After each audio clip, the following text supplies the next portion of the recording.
Buenas noches, bienvenidos a una nueva entrega de Toque Final. Esta es la mejor forma de concluir una semana lo mejor edificado posible sobre los acontecimientos más importantes del país y del mundo. Quiero empezar felicitando al licenciado David Collado, nuestro ministro de Turismo, por el reconocimiento del que fue objeto por los tres principales bancos de la República Dominicana, que aprovecharon el escenario de la conmemoración del 62 aniversario de Azonaore, que es la Asociación de Hoteles, Bares y Restaurantes de la República Dominicana. 62 años cumple. Entonces, en esa celebración, el Banco Popular Dominicano, el Banco BHD y el Banreservas se pusieron de acuerdo para entregar un reconocimiento a David Collado por la labor que ha hecho desde el turismo en beneficio de la economía dominicana, porque esa labor ha impactado en el crecimiento de un 15% de nuestro Producto Interno Bruto. Hay que recordar lo que ocurrió desde la propia pandemia, como cuando fuimos uno de los primeros destinos que empezaron a aperturarse en la pandemia, la innovación que se hizo con la propia banca para mantener funcionando a los hoteles, una parte de los hoteles, mantenerlo funcionando de manera que los hoteles por lo menos pudieran tener mantenimiento, que fue los planes que llevaban a familias dominicanas a los hoteles con financiamiento bancario, y toda esta labor para superar los 10 millones de visitantes, que ahora la meta que tiene David Collado son 11 millones y medio. Así es que nos unimos a ese reconocimiento. Señores, otro de los hechos, digamos, importantes, fue la designación de la senadora Farideh Raful como nueva ministra de Interior y Policía a partir del 16 de agosto, cuando concluye su labor como senadora del Distrito Nacional.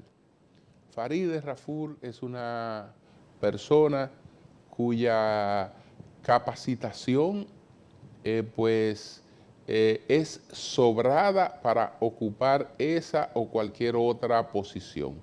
Es decir, ahí no hay un asunto de capacitación para objetarla, y menos un asunto de género para objetarla. Sin embargo, el discurso que sustenta y ha sustentado Farideh, que es un discurso progre o un discurso liberal,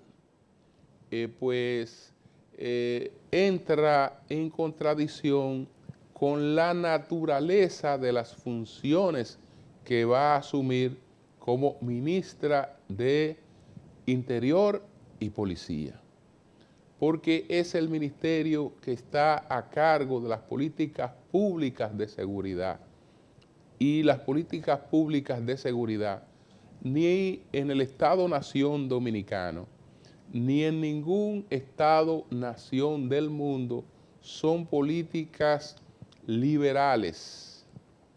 Las ideas liberales de respeto a los derechos humanos, de seguimiento de un debido proceso, de un garantismo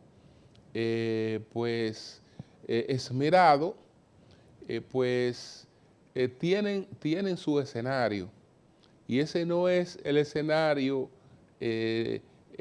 al que está expuesta una institución como la Policía Nacional, que tiene que enfrentarse a menudo con la delincuencia. Y enfrentándose a menudo con la delincuencia, puede cometer errores, puede incurrir a veces en exceso, pero hay una naturaleza de una institución que la sociedad trata de que cumpla su rol lo más apegada posible a las leyes. Pero lo fundamental para la sociedad es que cumpla su rol. Cuando hay un desborde de la delincuencia, todo el mundo sabe lo que la sociedad pide. Todo el mundo sabe por qué Nayib Bukele es hoy el presidente más popular de la región y uno de los más populares del mundo. Y todo por la forma con la que se ha enfrentado a grupos criminales, a gangas criminales que tenían el dominio en El Salvador. Y no ha sido con garantismo que lo ha hecho. No ha sido con garantismo. Cuando el presidente habló de Kiko La Quema, la advertencia que le hizo a Kiko La Quema no era que sus derechos iban a quedar garantizados, sino que se entregara, porque de lo contrario, su destino sería el destino que eligió. Y el destino que eligió fue morir abatido a tiros, como han muerto y morirán delincuentes. Entonces, ese tipo de funciones para una persona que tiene unas proyecciones hacia el futuro, si esas proyecciones no se van a basar en un concepto de la autoridad, en un concepto de la mano dura, evidentemente que el Ministerio de Interior y Policía no es el más adecuado, sobre todo cuando ha sido una persona crítica de las acciones policiales, que no la va a transformar, porque una persona no transforma una institución. El gobierno está haciendo un esfuerzo por mejorar la policía. Ese esfuerzo por mejorar la policía le ha llamado la reforma policial, pero son mejoras, porque el espíritu de la policía es y seguirá siendo el mismo. Entonces, por eso es que creo que esa no fue la designación más apropiada para Farideh Raful. En eso no le auguro que ella vaya a tener realmente ningún éxito, ni vaya a inspirar a una institución que está basada en un concepto de autoridad. Está basada en un concepto de autoridad, y eso a usted le puede gustar o no gustar, pero usted no lo va a transformar con no gustarle o gustándole. Usted tiene que manejar las cosas en función de la realidad. En función de la realidad. Una pausa y entonces volvemos en breve con los temas que fueron los más importantes esta semana.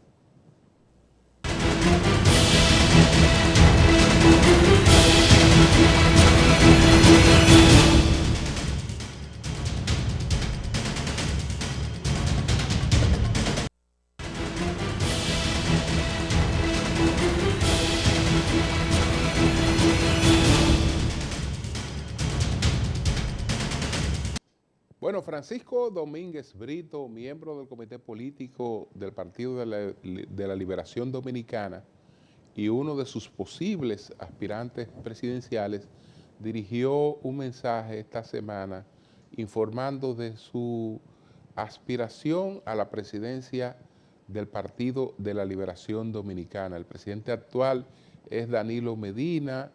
Él sugirió la posibilidad de ponerse a un lado para propiciar una renovación, pero más de 40 dirigentes del comité político le han solicitado que permanezca como presidente del partido.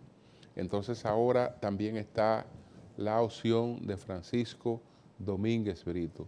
Vamos a ver de inmediato el mensaje que produjo Domínguez Brito para dar a conocer estas aspiraciones. Adelante. Compañeros y amigos PLDistas, estoy plenamente consciente de que la sociedad ha cambiado, que las expectativas de la gente son muchas y cada vez más exigentes. La sociedad demanda un partido realmente sensible, que luche y trabaje para atender sus necesidades, que sienta que estamos de su lado, sobre todo frente a este gobierno, que es un gobierno incapaz e indolente. Necesitamos un partido que promueva un ideal, que fortalezca sus valores, que priorice la formación de su militancia, que motive el diálogo permanente, el consenso y el respeto entre nosotros y hacia los demás, que saque mejor provecho del talento de su militancia y que garantice las oportunidades para avanzar en la organización. La política debe tener sentido existencial, que mi lucha sea para cambiar al mundo, o al menos intentarlo. Por todo ello, es momento de tomar decisiones.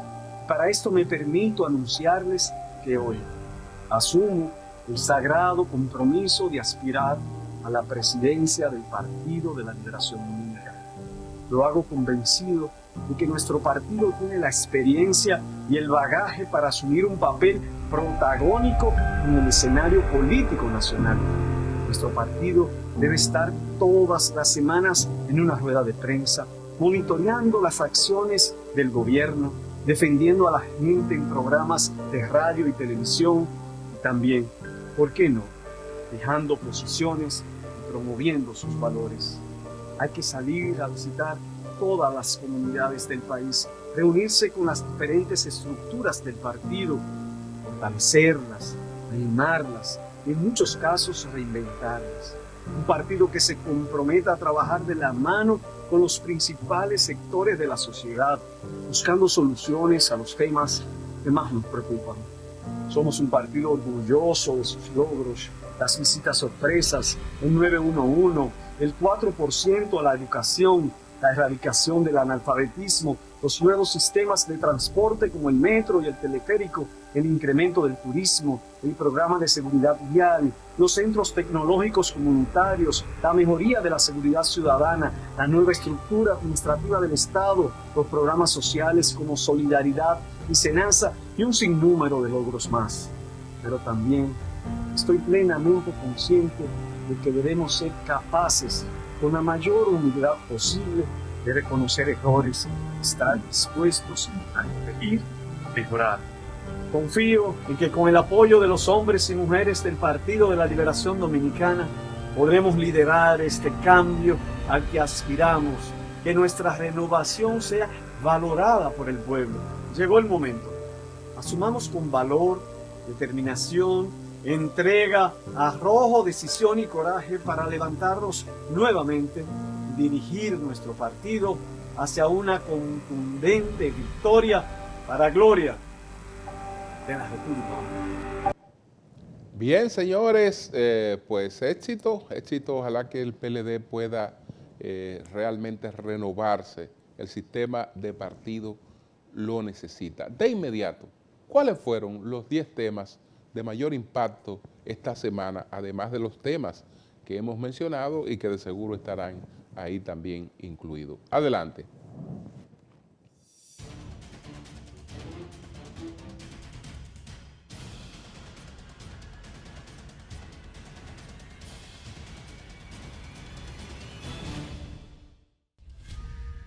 Cinco personas fallecieron al naufragar una embarcación frente a las costas de Guayacanes, en San Pedro de Macorís, cuando un grupo de personas se dirigía clandestinamente a Puerto Rico. Se trata de Randall Rafael Díaz Román, de 22 años, McKelvin Santa Medina, de 31, oriundos de Azua, una menor de 11 años, identificada como Marta Elaini Batista Alcántara, de Barahona, Miguel Rodríguez García, de 42, de San Francisco de Macorís, y Giselle Vergar Mateo. La Armada Dominicana explicó que 43 personas fueron rescatadas con vida tras el naufragio ocurrido a 7 millas náuticas de Guayacanes. Una buena parte de los sobrevivientes fueron rescatados por pescadores de la zona que tuvieron contacto con los primeros náufragos poco después de las 5:30 de la mañana del pasado sábado. Los heridos con quemaduras y signos de deshidratación fueron llevados a la sala de emergencias de un centro médico. El presidente Luis Abinader declaró en la semanal con la prensa que, de acuerdo a la FAO, la subalimentación se redujo en el país en un 55%, lo que afirma significa que 500,000 de familias fueron liberadas del hambre. Al mismo tiempo, el mandatario señaló que en 2020 el índice de subalimentación era de 8.3%, mientras que en 2023 fue de 4.6%. En este aspecto, el jefe de Estado resaltó que la presente gestión de gobierno aumentó de 36 a 130 comedores económicos instalados, superando así la promesa hecha a principios de estos 4 años de 105 comedores. La instalación de estos responde a la priorización de las comunidades beneficiadas de acuerdo con el mapa de pobreza. Los más recientes fueron instalados en Valdesia, Enriquillo, El Valle, Azua, Barahona, Independencia y Peravia, con un total de 38. Otros 9 fueron ubicados en Osama y el Gran Santo Domingo, mientras que las únicas provincias restantes son Hermanas Mirabal, La Vega y La Altagracia. De igual modo, se logró un acuerdo con la Procuraduría General de la República para la alimentación de los privados de libertad a través de estos comedores. Actualmente, su promedio de producción de raciones diarias es de 160.000, aumentando sustancialmente las 18.000 raciones diarias que se produjeron entre enero y agosto de 2020. El presidente Abinader destacó además otro importante aspecto, asegurando que al momento de realizar las compras se ha priorizado la producción nacional, las micro, pequeñas y medianas empresas y las MIPYMES mujer, registrando a enero de 2024 más de 400 procedimientos de compras a más de 1.694 suplidores. El nuevo proyecto de ley de alquileres de bienes inmuebles y desahucios, que fue aprobado en primera lectura en la Cámara de Diputados, propone varios artículos que establecerían un pago compartido de los gastos legales del contrato de renta y solo 2 depósitos previos al alquiler de una vivienda. Por la falta de una normativa que regule los alquileres en la República Dominicana, habitualmente los inquilinos deben responsabilizarse del pago de los gastos legales que arrastre el contrato de renta a través de un tercer depósito pagado en el proceso. En ese sentido, el proyecto de ley de alquileres ordena en su artículo 7 que los gastos legales del contrato de renta sean cubiertos en pagos iguales entre el propietario y el inquilino, y en otro punto establece que el pago de comisiones por corretaje correrá por cuenta de quien contrate el servicio. La propuesta que se estudia en el Congreso obligaría a los arrendatarios a cobrar únicamente 2 depósitos en el proceso de alquileres que se depositarán en el Banco Agrícola y que podrán ser retirados cuando culmine el contrato. La pieza también busca regular los contratos de alquileres, detallando que los convenios deben establecer la fecha en que terminará el contrato, el destino del inmueble y el monto de la renta, entre otros aspectos. Tarde en la noche del pasado domingo 28 de julio, el Consejo Nacional Electoral de Venezuela informó que Nicolás Maduro había sido reelegido presidente para un tercer mandato 2025-2030 con una ventaja irreversible de 51.2% de los votos frente a un 44.2% de su mayor opositor Edmundo González Urrutia con un 80% de las mesas escrutadas, pero la coalición opositora denunció un fraude electoral y dijo tener hasta el 70% de las actas de votación que confirman la victoria de su candidato. Desde entonces, en el país se viven intensas protestas que por momentos se han tornado violentas tanto en la capital, Caracas, como en zonas del interior. Miles de personas piden que Maduro acepte el resultado, mientras que el presidente acusa a la oposición de gestar un golpe de Estado en su contra. Su gobierno también ha instado a sus correligionarios a tomar las calles. Hasta ahora se contabilizan 11 muertos y cientos de detenidos.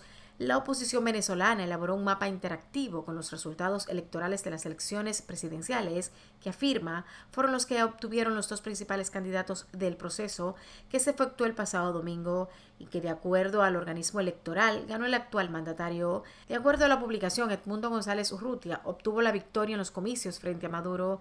El candidato postulado por la Plataforma Unitaria Democrática logró 8.491.518 de los votos de los electores para un 63% de los 13.478.601 emitidos. A Maduro le atribuye 4.043.603 para un 30%. En tanto, la Organización de Estados Americanos, OEA, denunció que las presidenciales del pasado domingo en Venezuela sufrieron la manipulación más aberrante. En un comunicado de la oficina de su secretario general, Luis Almagro, a lo largo de todo este proceso electoral se vio la aplicación por parte del régimen venezolano de su esquema represivo, complementado por acciones tendentes a distorsionar completamente el resultado electoral. haciendo que ese resultado quedara a disposición de la manipulación más aberrante, asegura el texto. Indicó el comunicado sería necesario la realización de nuevas elecciones, pero en este caso con las misiones de observaciones electorales de la Unión Europea y la OEA presentes y un nuevo Consejo Nacional Electoral para que se reduzca el margen de irregularidad institucional que plagó el pasado proceso. Asimismo, el Centro Carter, una reconocida organización que participó entre los observadores de las elecciones presidenciales de Venezuela, publicó un comunicado en el que afirma que los comicios no se ajustaron a los parámetros y estándares internacionales para procesos electorales. Luego de haberse celebrado las elecciones, la institución con sede en Atlanta dijo que no le es posible cumplir con su labor de verificación y, por tanto, no puede corroborar la autenticidad de los datos. El hecho que la autoridad electoral no haya anunciado resultados desglosados por mesa electoral constituye una grave violación de los principios electorales, dice el parte de prensa publicado en su página web. El pasado 29 de julio, Venezuela tomó una medida drástica al anunciar la retirada de su personal diplomático de 7 países latinoamericanos. Esta decisión responde a lo que el gobierno del presidente Nicolás Maduro considera injerencistas acciones y declaraciones de los gobiernos de Argentina, Chile, Costa Rica, Perú, Panamá, República Dominicana y Uruguay. Todos han pedido transparencia en los resultados de los comicios del pasado domingo. La Unión Europea, Estados Unidos, España, Brasil y las Naciones Unidas también han expresado dudas sobre la limpieza de las elecciones venezolanas. La medida también implica que Venezuela ha solicitado la retirada de los diplomáticos de estos países acreditados en Caracas.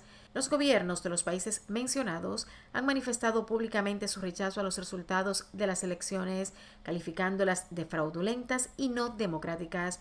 Esta postura ha sido interpretada por el gobierno venezolano como una violación de su soberanía nacional y una intromisión en sus asuntos internos. La participación del expresidente Leonel Fernández como observador en las elecciones del pasado domingo en Venezuela ha generado opiniones en contra, no solo en República Dominicana, ya que desde otras naciones han criticado su participación junto a otros exgobernantes. En el país el nombre Leonel Fernández fue tendencia debido a que decenas de personas comentaban sobre el tema, muchos de ellos en contra, rechazando su participación, haciendo referencia a su relación con el fenecido Hugo Chávez y con Nicolás Maduro. En respuesta a estos cuestionamientos, Fernández publicó un comunicado en redes sociales detallando su experiencia y observaciones sobre el proceso electoral. Con relación a la tensión que se vive en ese país, luego de que el Consejo Nacional Electoral de Venezuela declarara ganador de los comicios al actual mandatario Nicolás Maduro, sin que sean publicadas las actas de los votos, Fernández recalcó que ese país debe entrar en un proceso de diálogo interno para resolver esa situación. Fernández rechazó el hecho de que algún otro país y organismo internacional intervengan en la resolución de la situación, ya que entiende que ese es un tema de venezolanos que debe ser resuelto por los venezolanos. El órgano rector, que es concebido por el Estado venezolano y Constitución venezolana, es la Comisión Nacional Electoral y, por lo tanto, es la institución que les compete dar el veredicto final de las elecciones, argumentó el expresidente. De su lado, el miembro de la Dirección Política de la Fuerza del Pueblo y secretario nacional de propaganda, César Fernández, acusó al gobierno de manipular informaciones acerca de la participación de Leonel Fernández como observador electoral en las elecciones de Venezuela. Ha habido mucha conjetura en el país sobre la participación del exmandatario como observador en las elecciones de Venezuela, donde evidentemente ha habido un sesgo orientado desde el gobierno para tratar de manipular informaciones. De hecho, han colgado videos viejos de otras elecciones en el país suramericano con el objetivo de confundir a la población y no se entiende cuál es el aporte que eso le hace a la democracia, dijo César Fernández. Ismael El Mayo Zambada, presunto cofundador del cartel de Sinaloa, y Joaquín Guzmán López, hijo del ex jefe Joaquín El Chapo Guzmán, fueron detenidos el pasado jueves por las autoridades estadounidenses en El Paso, Texas. Ambos se enfrentan a varios cargos por dirigir presuntamente las operaciones delictivas de las que se considera una de las operaciones de narcotráfico más poderosas y mortíferas del mundo. Zambada, de 76 años, se declaró inocente de todos los cargos en su primera comparecencia ante un tribunal y está detenido sin fianza por 7 cargos penales federales, entre ellos los de empresa criminal continuada y blanqueo de capitales, mientras Guzmán López, de 38 años, anteriormente fue acusado por un gran jurado federal en Illinois por narcóticos, lavado de dinero y armas de fuego, según un comunicado del año pasado del Departamento de Justicia de Estados Unidos. Se cree que el cartel, una de las organizaciones de narcotraficantes más poderosas del mundo, es responsable del tráfico de grandes cantidades de cocaína, heroína, metanfetamina y fentanilo a Estados Unidos. La ceremonia de apertura de los Juegos Olímpicos de París ha sido criticada por los principales líderes de todo el mundo por incluir una escena que muchos perciben como una parodia de La Última Cena con drag queens. Los organizadores de los Juegos Olímpicos de París 2024 emitieron disculpas públicas dirigidas a los católicos y otros grupos cristianos ofendidos por una representación que parodiaba la célebre pintura de Leonardo da Vinci, La Última Cena. Durante la ceremonia de apertura, en el que un sketch representaba a drag queens, una modelo transgénero, un cantante desnudo maquillado como el dios griego del vino Dionisio y un niño, recreando así la emblemática escena bíblica de Jesucristo y sus apóstoles. Matteo Salvini, viceprimer ministro italiano, criticó duramente la representación, calificándola de insultante y sórdida. Abrir los Juegos Olímpicos insultando a miles de millones de cristianos en todo el mundo fue un comienzo realmente malo, dijo el mandatario. Esta reacción pone de manifiesto la consternación generada en algunos sectores religiosos, especialmente en la Iglesia Católica. En ese sentido, la Iglesia Católica de Francia deploró lo sucedido. La Conferencia Episcopal Francesa indicó que esa ceremonia ofreció al mundo entero maravillosos momentos de belleza, de alegría, ricos en emociones y universalmente saludados, pero en paralelo ha lamentado profundamente que incluyera escenas de burla y mofa del cristianismo. Los obispos franceses recuerdan a todos los cristianos de todos los continentes que se han sentido heridos por la desmesura y la provocación de ciertas escenas, y el mensaje que les quieren transmitir es que la fiesta olímpica debe estar por encima de los prejuicios de algunos artistas. Asimismo, Gavin Galbert, director ejecutivo de la Alianza Evangélica del Reino Unido, expresó su decepción. Galbert calificó la representación como totalmente insensible, innecesaria y ofensiva. Asimismo, muchos usuarios de redes sociales en todo el mundo, no solo cristianos, criticaron el movimiento y afirmaron que era irrespetuoso, sacrílego y expresaba desprecio por la religión. Por su parte, los organizadores del espectáculo se defendieron de las críticas alegando que no pretendían ser subversivos, sino mostrar la diversidad de Francia. Mientras tanto, deportistas de más de 200 países sueñan con colgarse una de las 329 medallas que están en disputa en las 32 disciplinas deportivas que están en los Juegos Olímpicos de París 2024. La edición número 33 de los Juegos Olímpicos ya comenzó en Francia desde el viernes 26 de julio hasta el domingo 11 de agosto. Durante estas semanas que durará el evento, más de 10.714 atletas procedentes de 206 países participarán en un total de 32 deportes. La voleibolista Lisbeth F. Mejía fue separada de la selección dominicana que compite en los Juegos Olímpicos de París a causa de un positivo de dopaje. Mejía se enfrenta a una suspensión de 4 años. Sin embargo, se podría apelar el tiempo, debido a que ella admitió el uso de medicamentos que contenían furosemida, sustancia prohibida por la Agencia Mundial Antidopaje. Este medicamento se encuentra en la lista prohibida por utilizarse para enmascarar otras sustancias en el organismo. La central puertoplateña de 33 años falló a una prueba donde se encontró el diurético furosemida, una sustancia prohibida por la Agencia Mundial. La prueba donde se encontró la sustancia en el cuerpo de la China se produjo durante la Liga de Naciones, torneo que sirvió de preparación para la cita olímpica. Es un caso sumamente lamentable. Me siento muy mal y decepcionada conmigo misma. Fue un descuido de mi parte no haber investigado antes el medicamento que utilicé para controlar la retención de líquido en mi cuerpo, dijo Ed Mejía en el comunicado. En París, Mejía se aprestaba a competir en sus terceras Olimpiadas tras Londres 2012 y Tokio 2020. Finalmente, los colores de los símbolos patrios, la alegría, el entusiasmo, lo autóctono, el orgullo dominicano y la asistencia superaron las expectativas y el esplendor de eventos anteriores en el desfile para celebrar los 35 años de la Gran Parada del Bronx, que se llevó a cabo en la avenida Grand Concourse de Nueva York. Con la presencia de más de 2.000 agentes policiales, cientos de miles de personas desafiaron las altas temperaturas del verano para darse un verdadero baño de dominicanidad. El montaje, nunca antes visto, se inició en Foran hasta la 171 de la larga avenida. El desfile contó con una impresionante variedad de carrozas, diablos cojuelos, artistas, influencers, bachón ballet y grupos culturales, deportivos, religiosos, políticos, líderes electos y comunitarios, entre otros. Este evento no solo celebra la cultura dominicana, sino que también fortalece los lazos comunitarios, destacando la riqueza y diversidad de la comunidad. La Gran Parada Dominicana del Bronx ha sido un evento anual que resalta la rica herencia cultural y las raíces de la comunidad dominicana en Nueva York. Durante este desfile se exhiben con orgullo los símbolos patrios, la música, los bailes típicos y las tradiciones de la República Dominicana.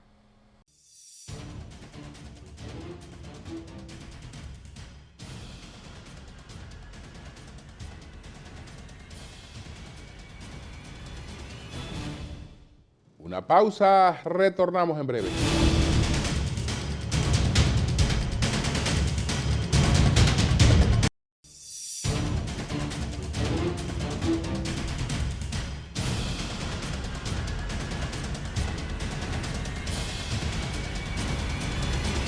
Bueno, en Venezuela se produjo la crónica de la muerte anunciada, pero no lo que uno pensaba, porque yo pensé que el chavismo iba a anular las elecciones antes de que se celebraran, porque no tenía la más mínima posibilidad de ganarla, o que iba a hacer un fraude en las elecciones, porque no tenía la más mínima posibilidad de ganarla. Pero no la anuló ni hizo fraude tampoco. Lo que hizo descaradamente fue desconocer un resultado en el que Nicolás Maduro perdió abrumadoramente. Y sin presentar actas, pues un Consejo Nacional Electoral totalmente parcializado, anunció a Nicolás Maduro como ganador de esas elecciones. A partir de ahí hay una crisis postelectoral, porque nadie ha creído esos resultados. Y por fortuna, la oposición se protegió, porque la oposición creó el mecanismo para tener en sus manos las actas del proceso. Y más de un 70% de las actas mostradas por la oposición evidencian que Nicolás Maduro perdió ampliamente esas elecciones.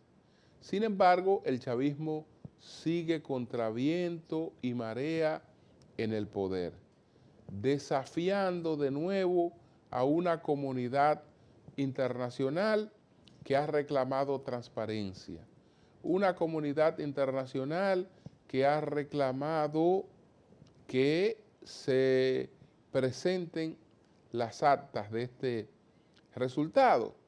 Y entonces, lejos de hacerlo, lo último que hizo Maduro fue irse al Tribunal Superior de Justicia, a llevar las actas y hacer un show de mal gusto. Como en el pasado, el chavismo ha logrado mantenerse en el poder a pesar de amplísimos,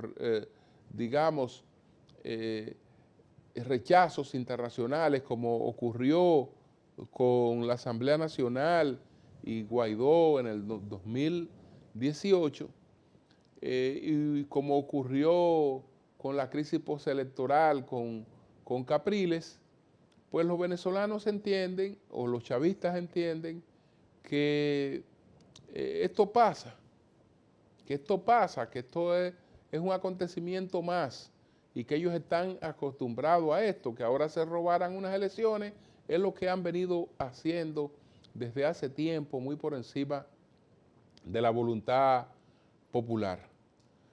Bueno, yo creo que hay un agotamiento y lamentablemente se está entrando en una etapa de la que nadie puede prever cuál será la salida. Ojalá que fuera una salida negociada. Varios países, entre ellos Brasil y Colombia y México, esta semana pues no permitieron que en la OEA se aprobara una resolución que emplazaba pues a el Consejo Nacional Electoral a presentar las actas de los resultados. Lo que se ha planteado tras bastidores es que estos tres países están esperanzados en lograr algún acuerdo y tal vez pensaron que si producían esa votación en contra, entonces se descalificaban para buscar el acuerdo que están buscando. Ese acuerdo o sería el de la celebración de unas nuevas elecciones, o sería el de que el chavismo admita que ha perdido las elecciones. Pero el chavismo necesita algunas garantías, y esas garantías también tienen que ser parte de esa negociación, porque de lo contrario no van a dejar el gobierno, aunque continúen destruyendo como lo han estado haciendo durante 25 años a Venezuela, que la han sumido en una miseria espantosa, un país de los más ricos del mundo, tiene casi 8 millones de personas deambulando por distintos países porque no han podido quedarse a resistir la crisis en esa nación. Señores, ojalá que la sensatez se imponga y ojalá que Venezuela encuentre una salida. Nos conviene a todos, porque una Venezuela relanzada también impacta toda la economía de la región e impacta la economía del mundo. Entonces, vamos a esperar, señores, vamos a esperar con paciencia, porque habrá que tenerla, que las cosas no salgan como en el pasado y que el chavismo se coloque a un lado y permita que Venezuela continúe avanzando. Una pausa, nos vemos en breve.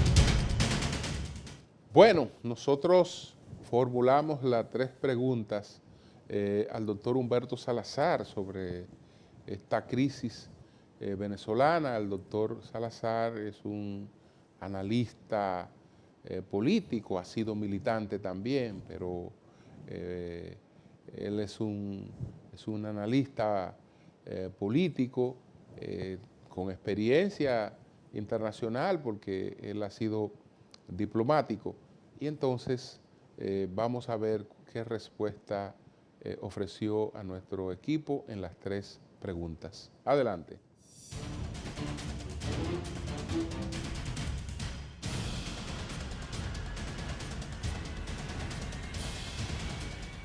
De una manera más burda que en el pasado, el chavismo se ha robado unas elecciones que no tenía posibilidades de ganar, confiado en que las presiones internacionales y las sanciones no serían suficientes para despojarlos del poder usurpado. ¿Qué opciones tiene esta vez la comunidad internacional para lograr que la dictadura venezolana no se salga con las suyas?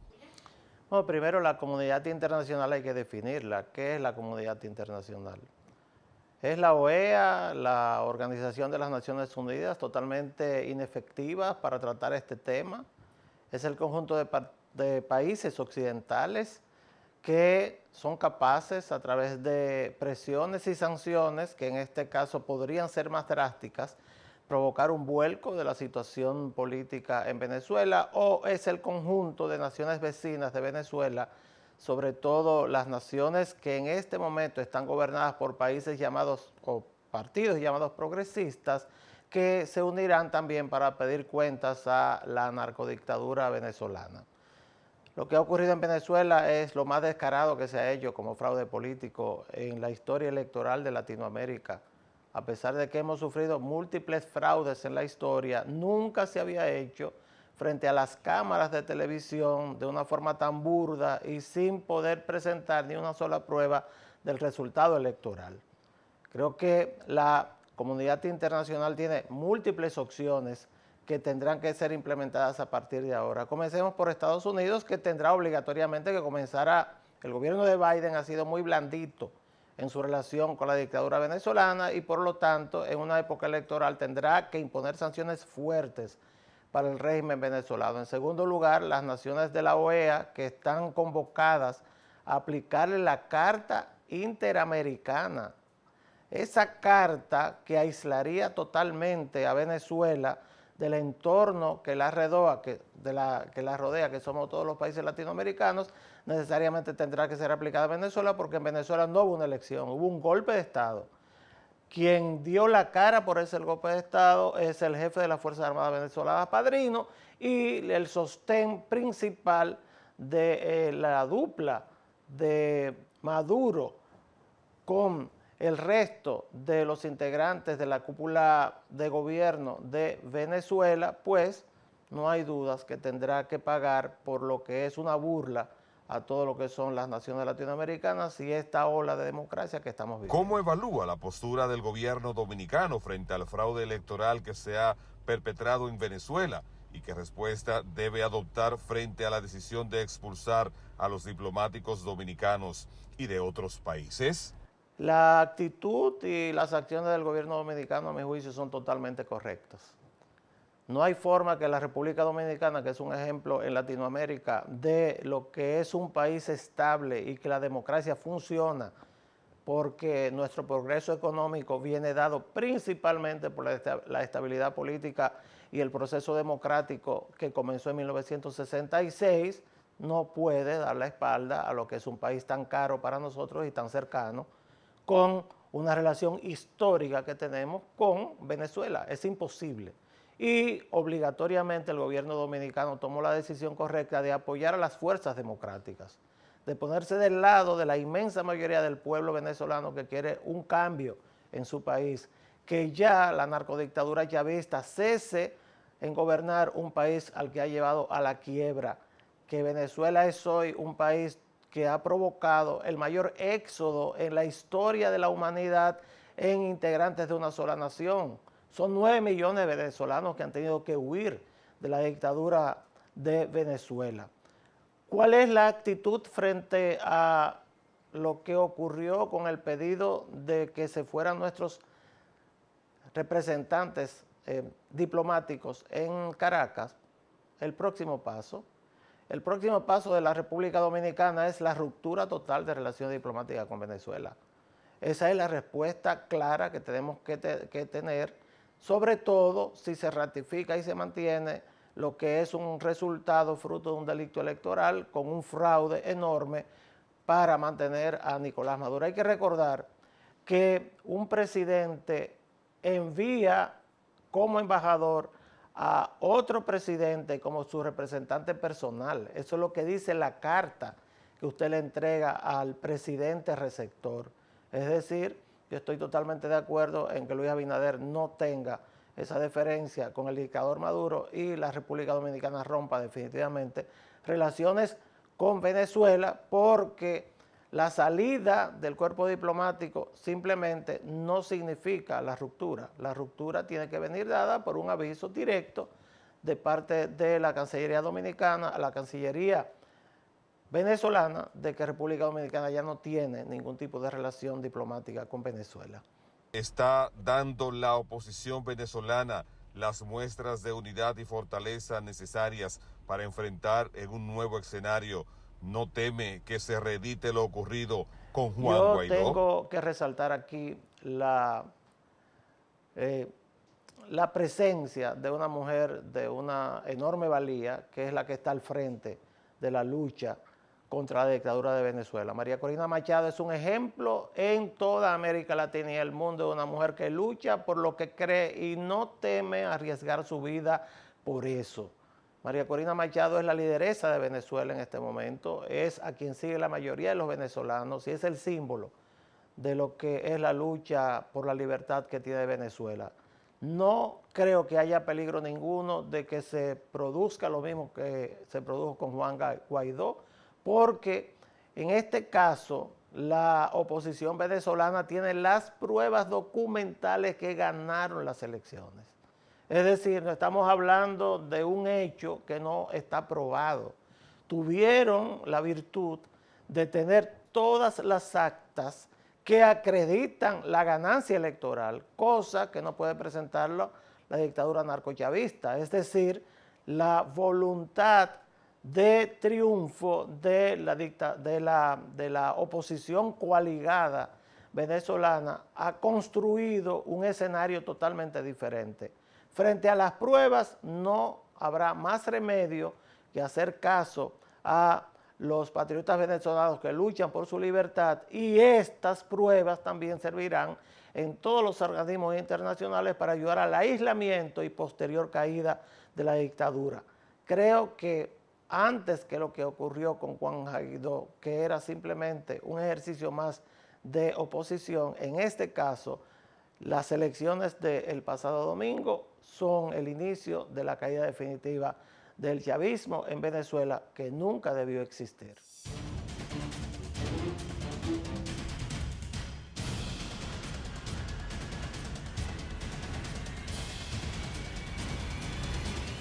Una pausa y retornamos con la parte final.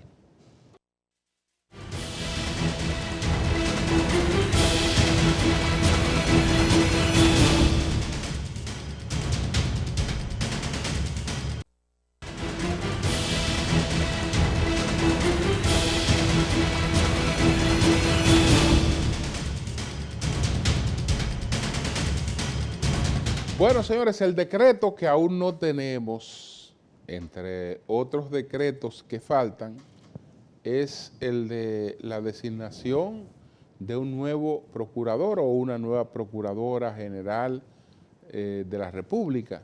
Sabemos que la doctora Miriam Germán, actual procuradora, se despidió y que ella aspira a estar ahí solo hasta el 16 de agosto.